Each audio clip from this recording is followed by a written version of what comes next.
Good morning and welcome to Youth Sunday School. It's the 24th of January, and today we're going to be talking about Jesus calling his disciples.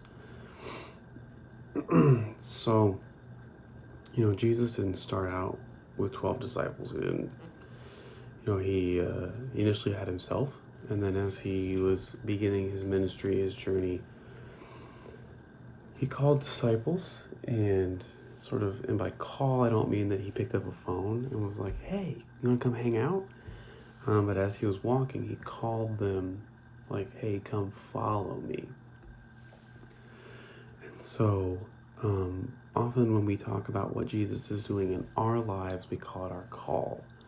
So I have my call to ministry. We have our call to faith. We are called to certain ministries or things of that nature. The idea being that Jesus is at work calling us to do something.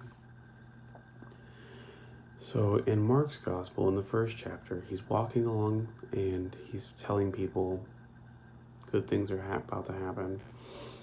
And he sees two brothers, Simon and Andrew, and they're fishermen. And he says, come follow me and I'll help you fish for people.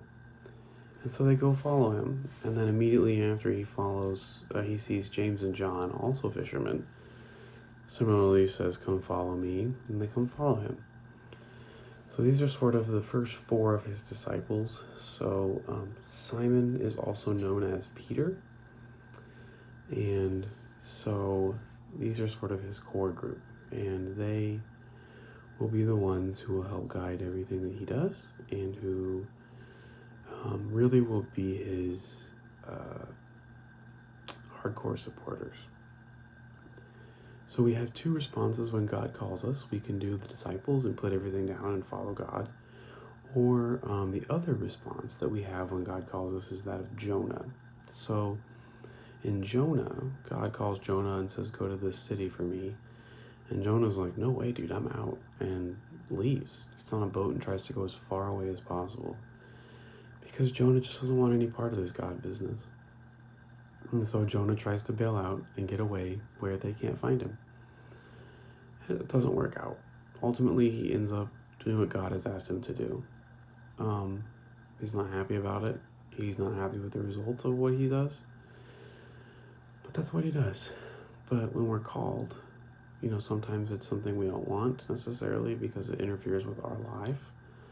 Or sometimes it's inconvenient, or sometimes we've been waiting for a call for years and we're just excited to hear God move us in a direction. So this week, I hope you take some time and contemplate your call. Maybe read the story of Jonah. It's pretty short. Or read about, the disciples in Mark 1 and Jesus calling his group. So have a good week. Stay safe, stay warm, and we'll see you next week.